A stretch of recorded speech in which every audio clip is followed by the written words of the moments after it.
Jésus nous a appris à dire, Père, que ta volonté soit faite sur la terre comme au ciel. Faire la volonté de Dieu, c'est la seule chose finalement qui importe.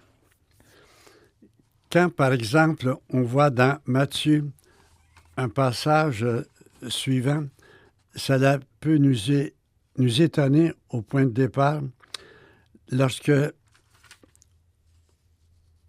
il est écrit « Il ne suffit pas de me dire « Seigneur, Seigneur » pour entrer dans le royaume des cieux. » Donc, la prière ne suffit pas.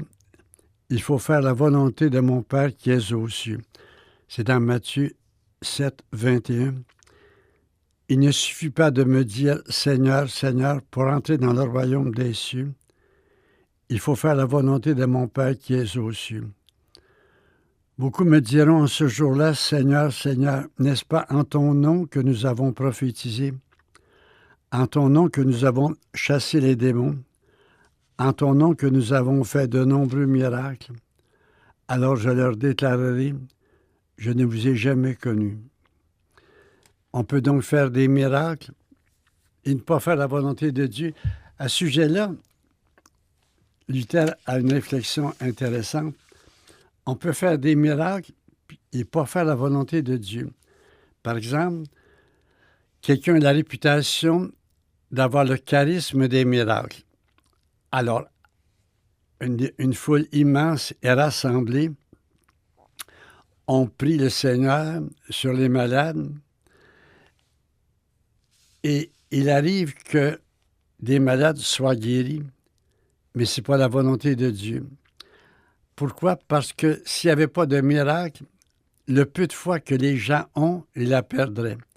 Alors, pour sauvegarder le peu de foi, Dieu intervient, il fait le miracle, mais c'est contre sa volonté. Donc, la volonté de Dieu est souveraine, dans ce sens que faire des miracles, prier, il faut que ça soit accordé à sa volonté. Alors, Seigneur, fais-moi connaître ta volonté. On a comme un préjugé, la volonté de Dieu, c'est pas facile. Dieu, il est exigeant. Alors, quand on dit « fais-moi connaître ta volonté », on sous-entend presque « ça ne presse pas » parce qu'on appréhende sa volonté. On appréhende qu'elle soit difficile, alors qu'elle est facile. Ça va peut-être vous étonner. Saint Vincent de Paul disait « Les œuvres de Dieu vont d'elles-mêmes ». C'est pas beau, ça? Les œuvres de Dieu vont d'elles-mêmes. Thomas d'Aquin disait « Seigneur, conduis-moi par un chemin facile. Tu sais mes fragilités, mes pauvretés, mes limites. Conduis-moi par un chemin facile. » On a ça dans le psaume 5. « Seigneur, aplanis devant moi ton chemin, aplanis devant moi ton chemin, aplanis devant moi ton chemin. » Ça peut-être vous étonner, la volonté de Dieu, elle est facile. Nous avons, nous les croyants, nous, j'ai envie de dire les pratiquants, nous avons les mêmes problèmes de famille, de travail, de santé de tout le monde. Notre chemin n'est pas plus facile en soi parce que nous croyons. Qu'est-ce qui nous fait dire que le chemin de Dieu est facile alors que nous avons le chemin de tout le monde? On a beau aller à la messe tous les jours, prier constamment. Il y a des chicanes de famille, il y a des pertes d'emploi, il y a des pertes de santé. C'est pas possible comment notre chemin se distingue absolument pas des autres. Comment peut-on alors dire qu'il est facile? C'est que Dieu nous donne une force nouvelle. Dans le psaume 18, c'est très beau. De ce Dieu, le chemin est parfait. De ce Dieu, le chemin est parfait.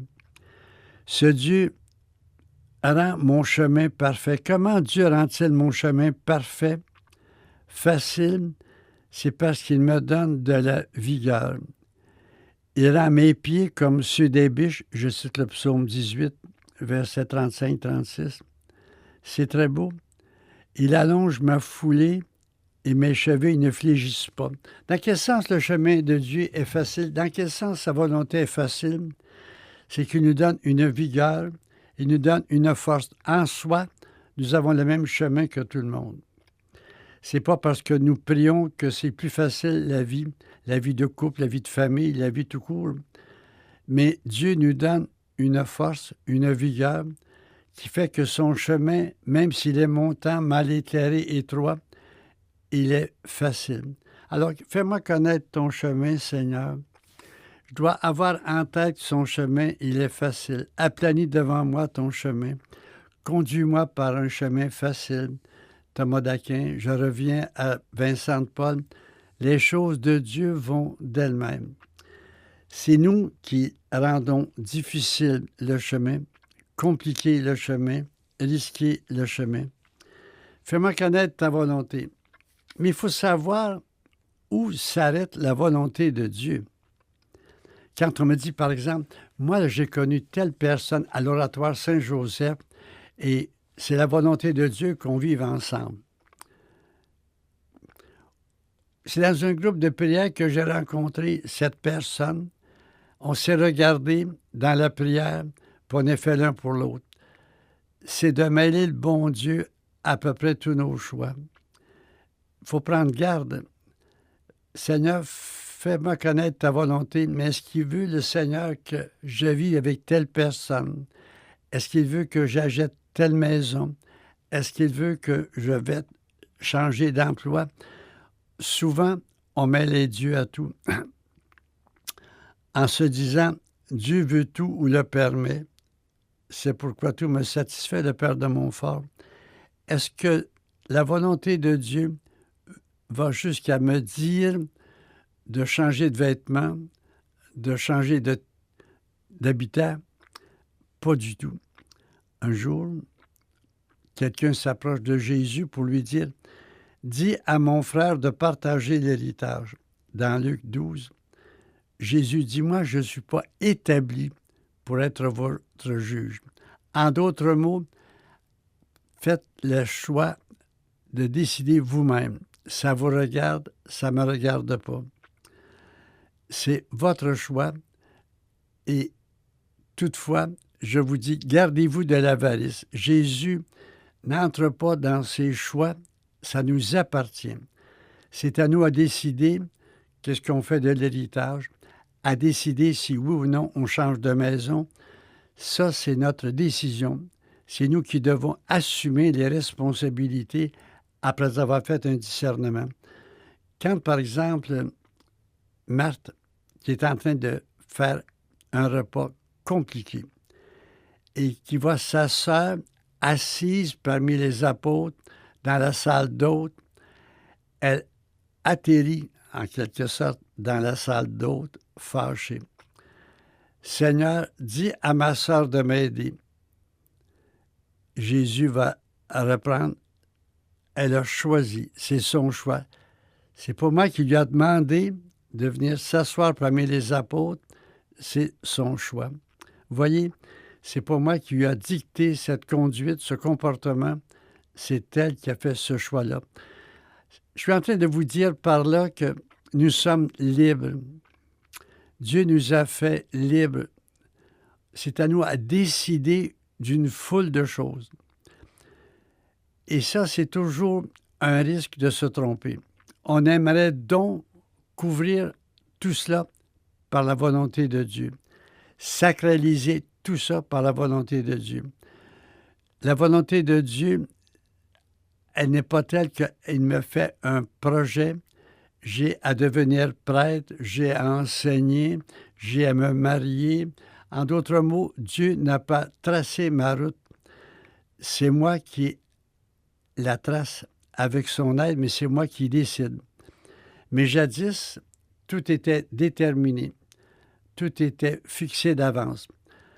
Dieu n'a pas un projet pour moi, nous dit François Variot. Nous sommes le projet de Dieu. C'est très beau, c'est toute une différence. Dieu n'a pas un projet pour moi, à savoir, je me marie, je deviens prêtre, je deviens religieux, je suis missionnaire. Dieu n'a pas ce projet-là. Je suis son projet. Et son projet, c'est que je sois libre, que j'arrive à la maturité, que j'arrive à prendre les conséquences de mes choix. C'est pas tout à fait, moi, la religion qu'on m'a inculquée. La religion qu'on m'a inculquée, c'était, je devais me demander, est-ce que Dieu veut que je devienne prêtre? Est-ce qu'il veut que je me marie? Est-ce qu'il veut que j'enseigne? Alors non, c'est à moi à décider. Vous comprenez que cela est exigeant, mais c'est le projet de Dieu, l'homme libre, la femme libre. On peut regretter le bon temps où tout nous était dicté par le curé, par le prêtre, l'évêque, était dicté par le père de famille. On n'avait pas à se culpabiliser s'il y avait des erreurs. On disait toujours, il peut arriver que le supérieur se trompe, mais quand on lui obéit, on ne se trompe jamais.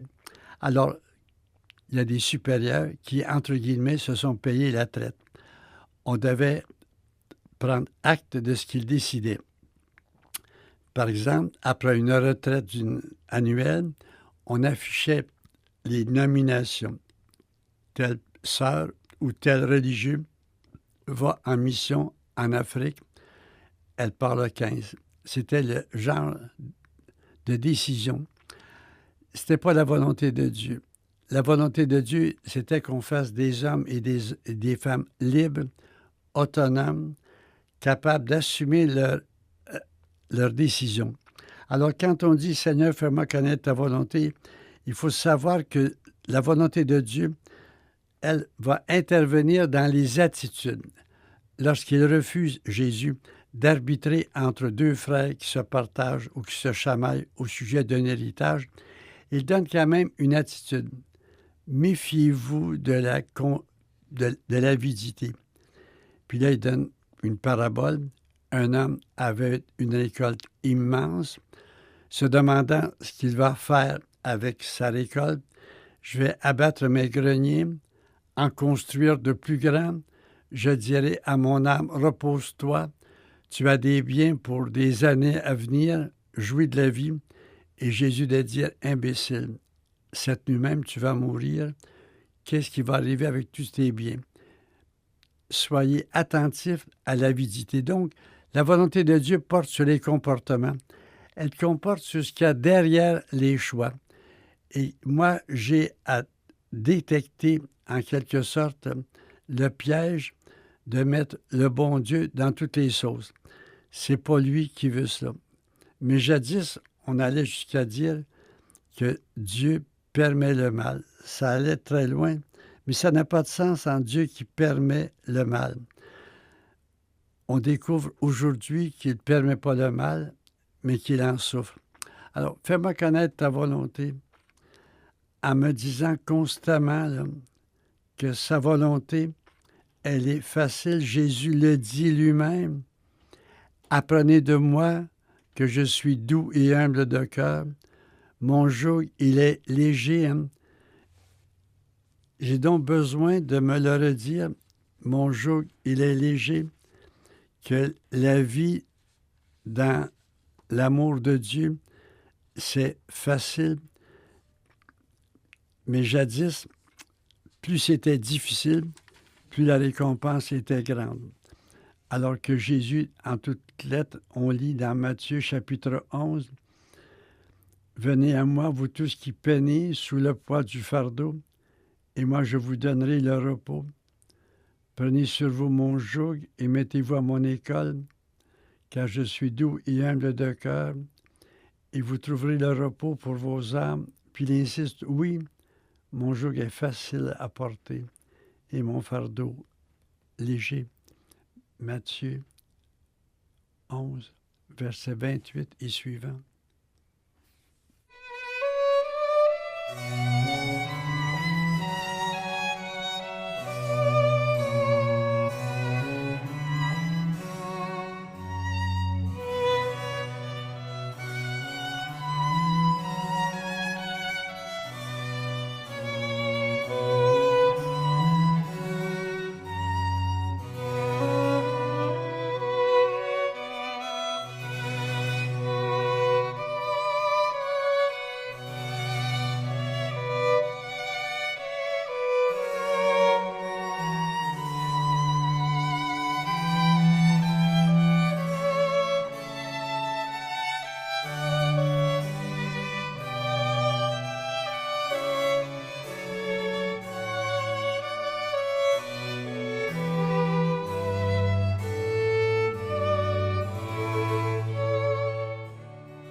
J'ai apporté tout un inconscient, dans mon inconscient, et logé cette croyance que non seulement il faut gagner sa vie, mais il faut gagner le ciel.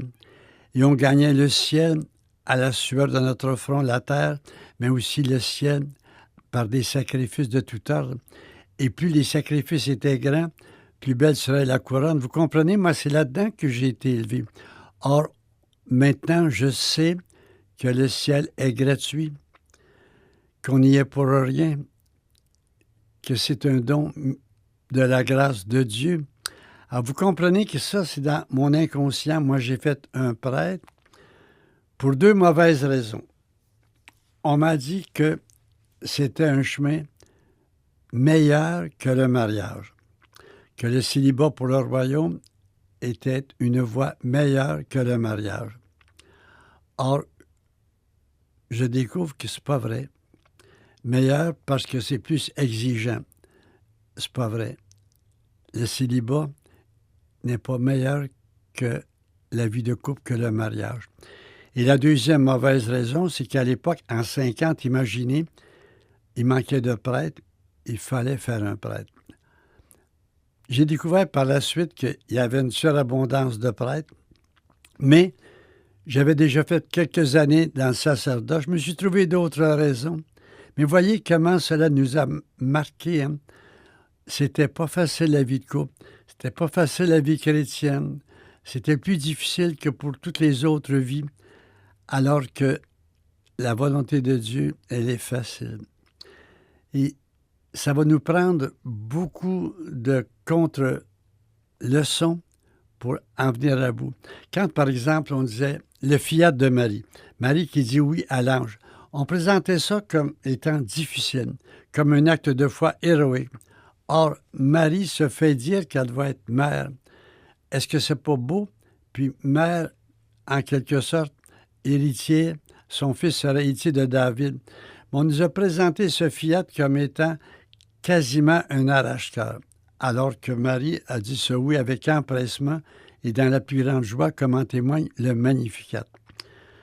Nous avons été éduqués, je ne veux pas dire du mal de l'éducation que j'ai reçue, mais elle était contraignante. Évidemment, tout était difficile. Hein? Labourer, c'était difficile. On suivait le cheval avec un versoir, c'était long. Aujourd'hui, c'est 9 versoirs avec une petite musique FM. C'est évidemment, comme le lavage du linge, tout était difficile. Alors, dans la même veine, la vie spirituelle était difficile. Puis on s'imposait des pénitences. Quand tu penses qu'on nous présentait comme modèle le curé d'Ars, 3 patates pourries par semaine et un petit peu de reste, vous comprenez que c'était la sainteté, quelque chose qui n'était pas facile à envisager. Un jour, une grand-mère me demande un message du bon Dieu pour son petit-fils. Alors, comme j'ai l'habitude, j'ouvre dans l'esprit et je lui dis, Dieu veut faire avec ton petit-fils un saint. J'entends le cri de la grand-maman. J'espère que ça ne lui fera pas trop mal. Tu sais, c'était toujours l'idée, la volonté de Dieu est difficile. Et plus c'est difficile, plus on est sûr de faire sa volonté et plus belle sera la récompense. On a à lutter contre cette vérité qui a été comme incrustée dans notre inconscient. En reprenant le mot de Thomas d'Aquin, « Seigneur, conduis-moi par des chemins faciles ». Et là, nous avons un problème de traduction à la fin du Notre Père. Ne nous soumets pas à la tentation. Alors, c'est dans le texte de Luc et de Matthieu où l'on voit que Jésus nous a enseigné cette prière. Et là, on n'a pas ça en anglais ni en espagnol, mais en français, on a ce gros problème. Ne nous soumets pas en tentation. On peut dire nous rend fort contre la tentation, mais le texte est ne nous soumets pas à la tentation. C'est qu'il y a 2 sortes de tentations. Une qui est perverse, qui nous fait trébucher, mais une autre qui est comme un défi à relever pour refaire la colonne. Ça va tellement loin que cette façon de voir la tentation est au fond un bénéfice qui nous donne du courage, qui nous permet d'affermir notre persévérance. Je ne veux pas plus loin parce que les évêques vont changer cette façon de terminer le Notre Père qui porte un peu beaucoup à confusion, ne nous soumet pas à la tentation. Je reviens, la voie du Seigneur est facile. Son chemin est facile à cause de l'énergie qu'il nous donne. Mon joug, il est léger. Alors, quand moi, je dis « j'ai mon voyage », je fais une erreur. Jésus ne m'a jamais demandé de porter mon voyage, c'est de porter le sien. Quand je vais arriver devant le bon Dieu, puis je vais lui dire « j'ai fait telle chose, telle chose, telle chose, ça m'a épuisé, j'ai fait ça pour toi », il va dire « c'était pas ma volonté, mon joug, il est léger ». J'ai donc besoin de faire l'inventaire de mon épaule et de libérer tout ce qui écrase, tout ce qui me rend irascible, inquiet, angoissé. Ce n'est pas la volonté de Dieu. Dès que je prends une responsabilité qui m'inquiète, qui m'empêche de dormir, qui me rend vraiment pas buvable, pas parlable, je dois tout de suite reconnaître que ce n'est pas la volonté de Dieu. La volonté de Dieu, elle est facile, et si quelque chose m'est demandé, je dois le faire comme en chantant, comme en dansant. Autrement, tout de suite, cela est le signal que je ne suis pas dans sa volonté. Je fais un pas de plus. Il y a un mot étonnant que l'on voit parfois dans l'Évangile. Je le prends dans l'Évangile de Marc au chapitre 10. Écoutez ça, c'est un peu impressionnant. Il s'agit de l'aveugle Bartimée. Ils arrivent à Jéricho. Comme Jésus sortait de Jéricho avec ses disciples et une assez grande foule, l'aveugle de Bartimée, fils de Timée, était assis au bord du chemin en train de mendier. Apprenant que c'était Jésus de Nazareth, il se met à crier « Fils de David, Jésus, aie pitié de moi ». Beaucoup le rabrouaient pour qu'il se taise, mais lui criait de plus belle « Fils de David, aie pitié de moi ». Jésus s'arrêta et dit « Appelez-le ». On appelle l'aveugle, on lui dit « Confiance, lève-toi, il t'appelle ». Rejetant son manteau, il se leva d'un bond et vint vers Jésus. S'adressant à lui, Jésus lui dit « Que veux-tu que je fasse pour toi ?» C'est un peu étonnant. « Que veux-tu que je fasse pour toi ?» L'aveugle lui répondit « Rabboni, que je retrouve la vue. » Jésus lui dit « Va, ta foi t'a sauvé. » Aussitôt, il retrouva la vue, il suivait Jésus sur le chemin. C'est étonnant, Jésus qui lui demande « Que veux-tu que je fasse pour toi? » On a un passage un peu parallèle dans Jean, à la piscine de Bethsaïda, où il y avait beaucoup de personnes éclopées parce qu'il y avait une croyance, cette eau-là était thérapeutique. Le premier qui se jetait dans la piscine était guéri. Or, Jésus vient à cette piscine et il y avait là un homme qui était sur son grabat depuis pas mal de temps. Jésus lui dit « Veux-tu guérir? » Il y avait là un homme infirme depuis 38 ans. Jésus le vit couché et apprenant qu'il était dans cet état depuis longtemps, déjà lui dit « Veux-tu guérir? » Quand on dit « Quelle est la volonté de Dieu? » puis qu'on s'entend dire « Quelle est ta volonté? » Dieu me dit « Quelle est ta volonté? » Ça peut être étonnant. En d'autres mots, Jésus me renvoie à moi-même. Que veux-tu que je fasse pour toi? Veux-tu guérir? À la communion, il y a une prière que nous faisons.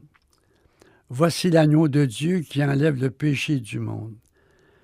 Seigneur, je ne suis pas digne de te recevoir, mais dis une parole et je serai guéri. Grosse question. Guéri de quoi? Mais est-ce que je le sais, moi? Voyez, on demande au Seigneur une guérison et on ne sait même pas de quoi il s'agit. On n'a même pas idée de lui dire quelle est notre souffrance. C'est un peu étonnant. Hein? Que veux-tu que je fasse pour toi? Veux-tu guérir? En d'autres mots, Jésus me dit, exprime-moi ton besoin, demande-moi quelque chose.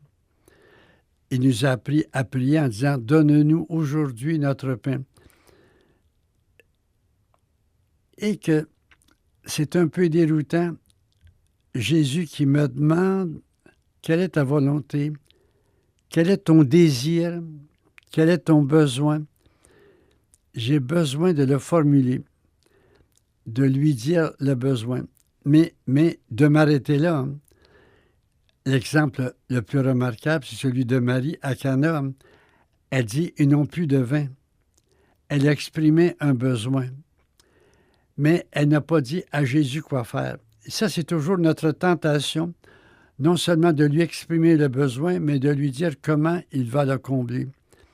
Il ne faut jamais faire ça. On dit le besoin, ma fille est malade, mon enfant est en train de manquer son examen, ma santé est chancelante. Tu dis ton besoin, tu dis ton désir, mais sans lui dire quoi faire. Pourquoi est-ce qu'il faut éviter de dire à Dieu quoi faire? Marie n'a pas dit à Jésus, interviens en demandant à tes disciples de cesser de boire. Elle n'a pas dit, envoie quelqu'un chercher du vin. Elle n'a pas dit quoi faire. Elle a dit, ils n'ont plus de vin. Pourquoi est-ce qu'il ne faut pas aller plus loin? C'est parce qu'en lui disant quoi faire, on va restreindre la réponse à la demande qu'on lui fait. Par exemple, aux noces de Cana, Jésus a fait 600 bouteilles de vin. 100 bouteilles par jarre qui contenait 100 bouteilles chacune. Imaginez, là, les gens étaient gris. Le maître du repas le dit. Quand les gens sont gris, il dit ça aux mariés, on sert le moins bon. Toi, tu as gardé le meilleur pour ce moment. Alors, les gens commençaient à en avoir pas mal. Ils avaient tout bu, ils étaient gris. Et Marie dit, ils n'ont plus de vin. Et Jésus va faire 600 bouteilles de vin. Une surabondance incroyable. Quand il multiplie les pains, on recueille 12 paniers. Imaginez. Alors, quand je dis à Dieu quoi faire, je restreins la surabondance de sa parole. Paul va le dire, à celui qui peut, par sa puissance qui agit en nous, faire au-delà, infiniment au-delà. Paul, c'est le poids des mots. Celui qui peut faire au-delà, infiniment au-delà de tout ce que nous pouvons demander ou imaginer. Alors, quand on a dit au Seigneur son besoin, de grâce, arrêtons là. C'est notre intérêt, parce que la réponse à notre demande va dépasser infiniment tout ce que nous pouvions imaginer.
La volonté de Dieu, elle est aidante. Elle va m'aider lorsque je prends une décision. Elle va être avec moi. Vous allez me dire, oui, mais si je fais une mauvaise décision, est-ce que Dieu est avec moi? Si c'est de bonne foi, oui. Je n'hésite pas du tout à dire oui. Tu as fait une réflexion, un discernement. Il t'a semblé que c'était mieux que tu déménages, que tu changes de ville, que tu changes de carrière. Après le discernement, tu as décidé que tu devais inviter ton fils à quitter la maison pour devenir adulte. Mais ça s'est avéré une mauvaise décision.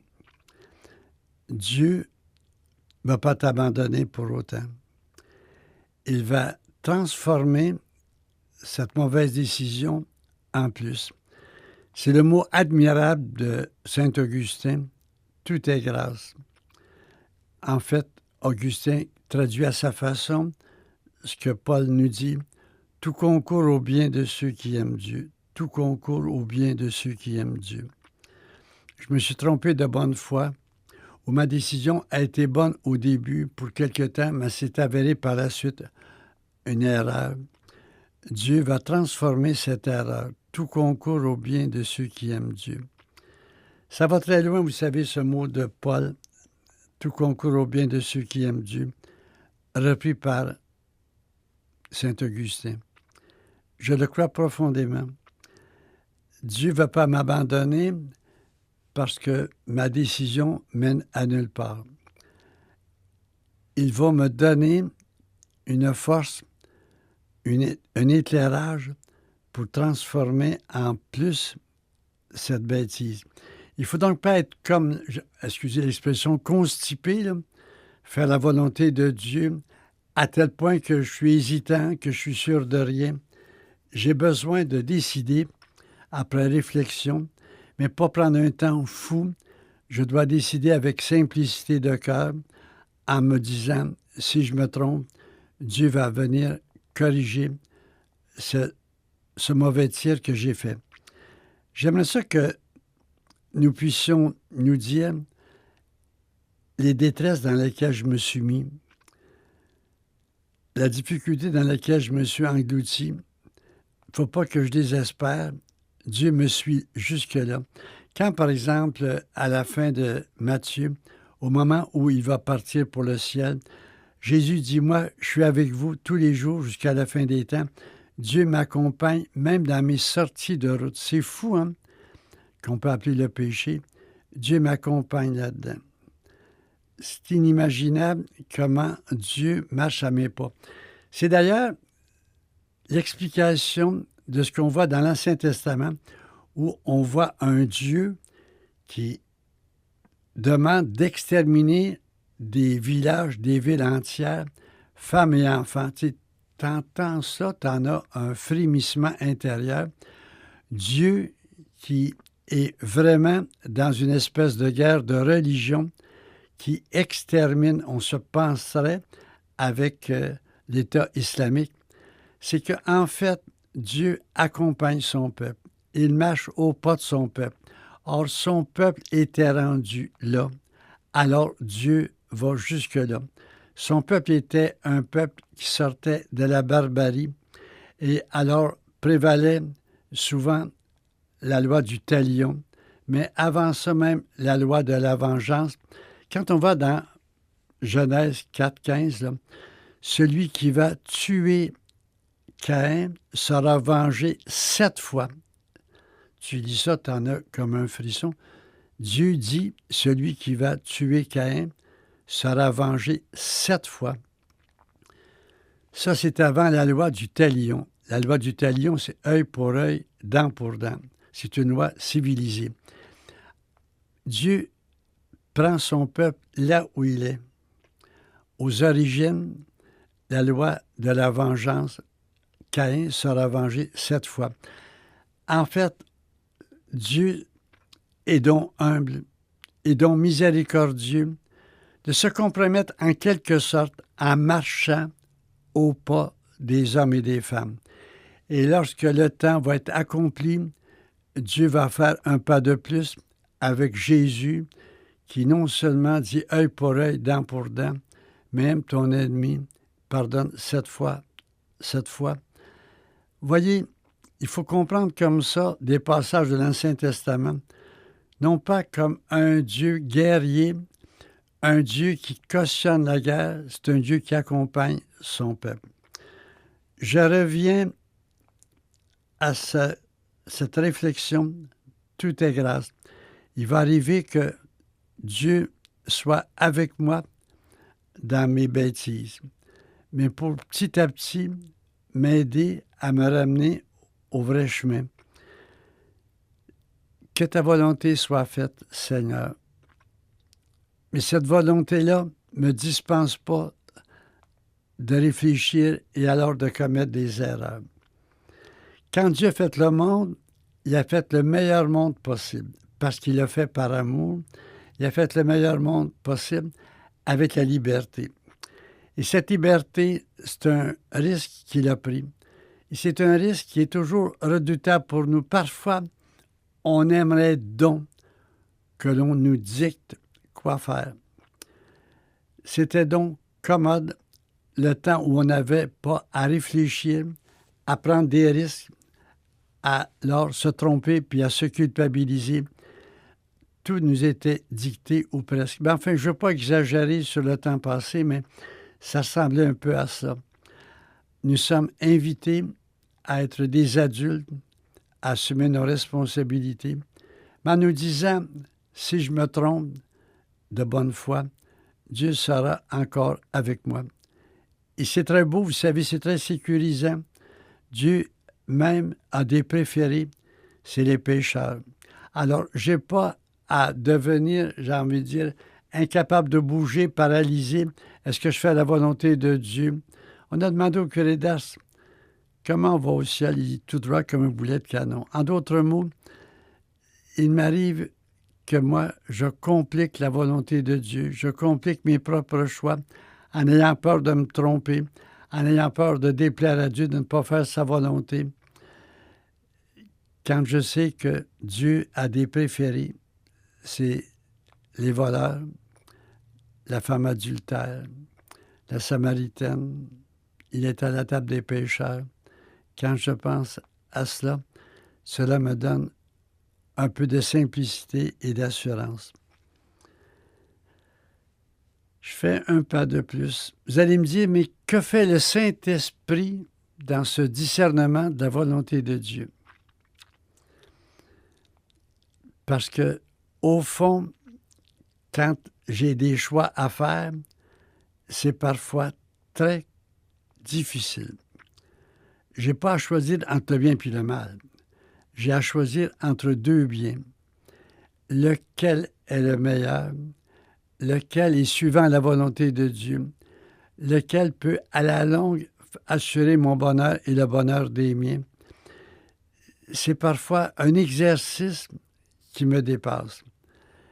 C'est là qu'intervient la prière à l'Esprit Saint, demandant à l'Esprit de venir m'éclairer. Et quand je demande au bon Dieu de m'envoyer l'Esprit, ce n'est pas une demande qui est aléatoire au résultat plus ou moins sûr. C'est exactement ce que Dieu veut me donner, l'Esprit. Je trouve ça tellement beau. C'est ce qu'il veut me donner, l'Esprit. On a ça dans Luc chapitre 11, verset 13. Il dit, « Si vous qui êtes quelconque, si donc vous qui êtes même mauvais, savez donner de bonnes choses à vos enfants, car s'ils vous demandent un œuf, vous ne donnerez pas un scorpion. Si vous donc, qui êtes mauvais, savez donner de bonnes choses à vos enfants, combien plus le Père Céleste donnera-t-il l'Esprit Saint à ceux qui le lui demandent? » Luc 11, 13. Combien plus le Père Céleste donnera-t-il l'Esprit Saint à ceux qui le lui demandent? C'est très beau. Quand je demande à l'Esprit, à Dieu de m'envoyer son Esprit, c'est exactement ce qu'il veut faire, m'envoyer son Esprit. Et quelle est la tâche de l'Esprit? C'est ne pas me dicter dans mes choix concrets, c'est de m'éclairer, c'est de m'inspirer. Ce n'est pas de m'ordonner de me donner des ordres pour les choses concrètes. Quelle est sa tâche exactement? Il va me donner, je dirais, de prendre les décisions les meilleures qui sont en accord finalement avec les mœurs de Dieu. C'est ce qu'on appelle la connaturalité. Bon, c'est un mot un peu savant. Vous savez, les marins, ils savent que la pêche sera bonne ou pas bonne, c'est le temps ou c'est pas le temps. Le cultivateur, est-ce que c'est le temps de semer? Il y a une espèce de connaturalité avec la mer, avec la terre, qui fait que, d'une façon correcte, il va juger. C'est la même chose pour Dieu. Est-ce que je suis finalement en accord avec les attitudes que Dieu me demande? Est-ce que je suis en accord profond avec les mœurs de Dieu? Quelle est sa volonté? J'ai à me poser la question, quelles sont les mœurs de Dieu en Jésus-Christ? Et là, j'ai des choses qui sont peut-être un peu surprenantes selon la sagesse humaine. Je pense aux ouvriers de la 11e heure, la parabole des ouvriers de la 11e heure. C'est une parabole, moi, qui me dérange. Quand je pense que moi, là, je suis à l'ouvrage comme prêtre depuis déjà pas mal d'années, et de penser que quand je vais arriver devant le bon Dieu, là, il va y avoir quelqu'un qui va passer devant moi, qui a à peine touché à la besogne, qui a à peine débarqué sur le chantier, les ouvriers de la 11e heure, et qui reçoit avant moi la même récompense que moi. Moi, quand je pense à ça, les ouvriers de la 11e heure, tu sais, ça bouleverse ma justice, mon bon sens. Quand je pense à la brebis égarée, tu sais, il met en danger 99 brebis. Il les laisse à elles-mêmes pour aller vers la sacrée brebis, permettez-moi l'expression, qui s'est éloignée du troupeau. Moi, si j'avais été le berger, elle serait revenue, la dite brebis, défrisée. Puis elle serait venue sur ses pattes. Mais non, il la met sur ses épaules, il la ramène avec tendresse. C'est pas tout. Une fois arrivé à la maison, on convoque amis et parents, puis là, c'est une fête à la brebis. Vous comprenez que les 99 autres qui ont vu le décor, là, qu'est-ce qu'ils ont pu se dire? Demain matin, c'est go, chacun de notre côté. Vous voyez, ça n'a pas de bon sens. Ça déroute le bon sens. Quand je pense à l'enfant prodigue, moi, si je voyais revenir mon enfant, tout effiloché, j'allais dire, hein, t'es passé au tordeur, au blender, ça va été facile. Pourtant, je te l'avais dit. Mais non. Je comprends que le père de famille ne pouvait pas être patron. Je ne suis pas digne d'être ton fils. Je vais être un employé.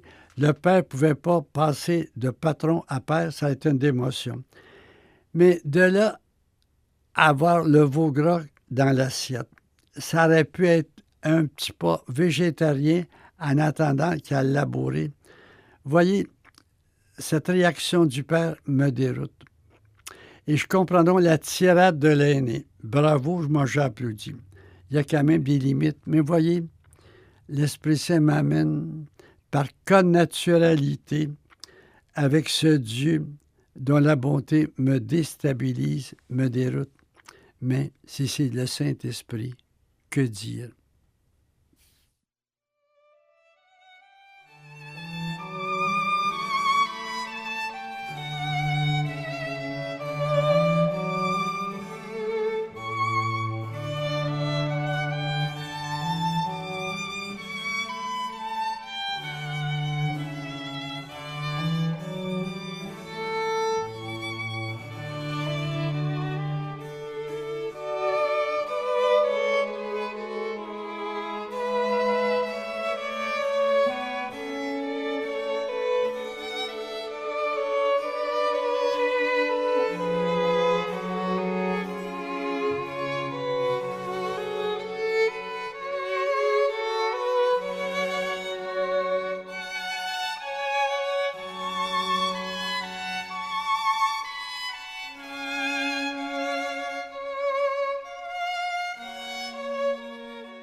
Dans les choix importants que j'ai à faire, j'ai donc l'Esprit Saint, demandant de m'éclairer, de me mettre en harmonie profonde avec Dieu. C'est ce que j'appelais la connaturalité. Et si je voulais tout ramasser ça, je dirais l'amour. Dieu est amour. Mieux encore, selon Varion, Dieu n'est pas amour comme il est juste, comme il est bon, il n'est qu'amour. Alors, moi, si je suis capable d'agir par amour, Saint Paul nous dit, faites tout avec amour, dans la première aux Corinthiens, chapitre 16, verset 14, faites tout avec amour. Si moi, je fais tout avec amour, je suis sûr de faire la volonté de Dieu dans les petits détails, dans les grands choix à faire. Dieu n'est qu'amour. Alors, si je pouvais constamment rien faire si je ne le fais pas avec amour, il peut arriver que je ne fasse pas ce que j'aime, mais je dois aimer ce que je fais. Personnellement, ça étonne toujours tout le monde quand je dis que je n'aime pas parler, alors que je pourrais parler, me semble-t-il, 24 heures sans arrêt. Mais je n'aime pas parler. Je n'aime pas prêcher. Ça va vous étonner, je n'aime pas avoir des émissions à radio VM. Mais je l'ai fait avec amour. J'ai dit au Seigneur, tu vas me donner d'aimer ce que je fais. Alors, j'aime les émissions, j'aime parler, j'aime parce que c'est le choix de Dieu. Alors, on ne fait pas souvent ce que l'on aime, mais il faut toujours aimer ce que l'on fait. Dans les petites besognes routinières, dans les choses les plus insignifiantes, tout faire avec amour. Et ce que je ne peux pas faire avec amour, je demande au bon Dieu une dispense. Ou tu me donnes d'aimer ce que je fais, ou tu vas demander à quelqu'un d'autre de le faire. Parce que ce que je fais en bougonnant, en chiolant, en me lamentant, en me plaignant, c'est perdu. C'est beau le psaume 90. La vie humaine, c'est 70 ans, 80 pour les plus vigoureux. La plupart de nos jours s'envolent, c'est un peu de la misère. Que reste-t-il? À la fin, c'est « Seigneur, consolide dans la douceur l'œuvre de mes mains. » Puis on répète, Dieu va consolider l'œuvre de nos mains dans la douceur. Alors, je reviens à ce que Jésus a dit. Apprenez de moi que je suis doux et humble de cœur. Si je fais tout avec douceur, avec humilité, je fais tout avec amour, je suis sûr que je fais les bons choix, que je ne me trompe pas. Alors, j'ai besoin constamment de questionner. L'amour passe pas. La foi passe, nous dit Paul. L'espérance passe. L'amour ne passe pas. Ce que je fais sans amour, c'est une perte totale, ne restera rien de cela. Vont demeurer les œuvres, les gestes, les choix que j'ai faits par amour. C'est donc une grâce à demander au bon Dieu que son esprit d'amour vienne sur nous pour qu'il transforme nos besoins parfois récurrentes, mais en fait souvent récurrentes et souvent fatigantes, qui transforme ça en acte d'amour pour que nous puissions être en harmonie profonde avec Dieu qui n'est qu'amour. Si l'on parle de la prière à l'esprit, pourquoi pas prier? Vous voulez bien, je terminerai cette émission par une prière. Dieu, tu as compté mes pas de vagabond, mes pas qui tournent en rond. Pour toi, ils sont précieux. Tout dans ma vie est précieux à tes yeux. Et dans ton outre, tu recueilles mes larmes. Psaume 56, dis-je, verset 9. Tout dans ma vie est précieux. Les petites choses de rien sont précieuses.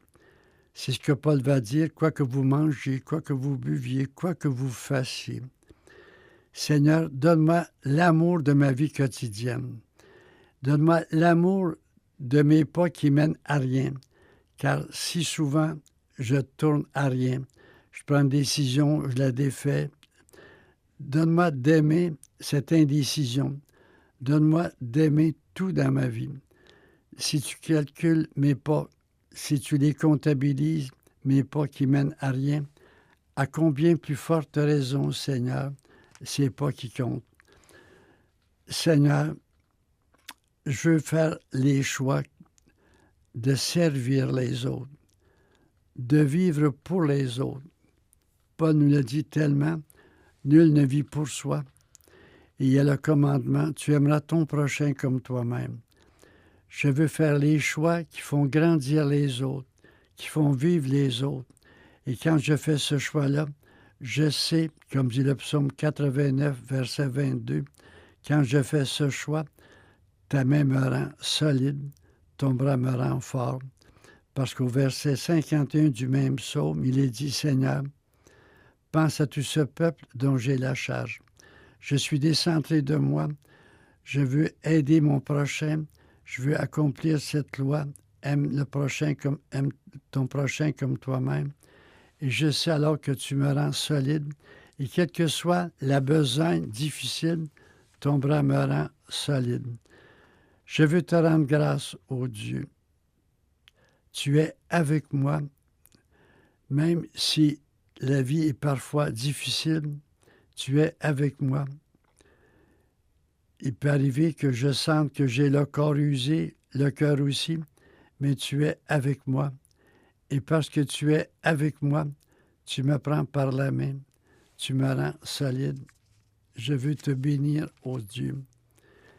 Et donne-moi, je t'en prie, dans les montées, dans les choix difficiles à faire, donne-moi la force de ton esprit d'amour.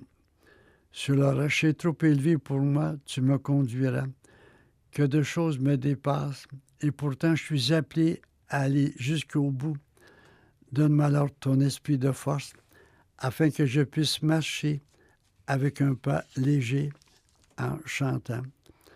Dieu, je veux te rendre grâce, parce que tu me donnes l'esprit de force, tu me donnes l'esprit de courage.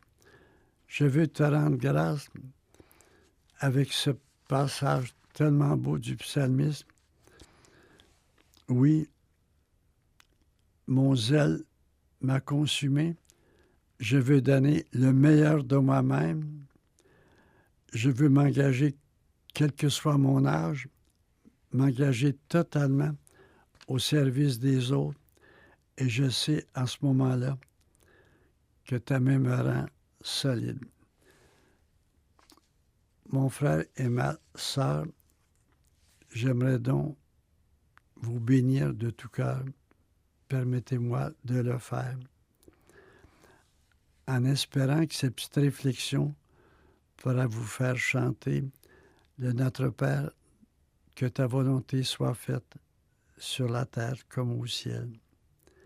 Je vous bénis au nom du Père et du Fils et du Saint-Esprit. Oui, et j'ai envie de dire à chacun de vous, bonne fin de journée, et que demain matin, en vous levant, tout dans votre cœur se mette à chanter pour que vous puissiez faire chanter les gens que vous allez rencontrer. Amen.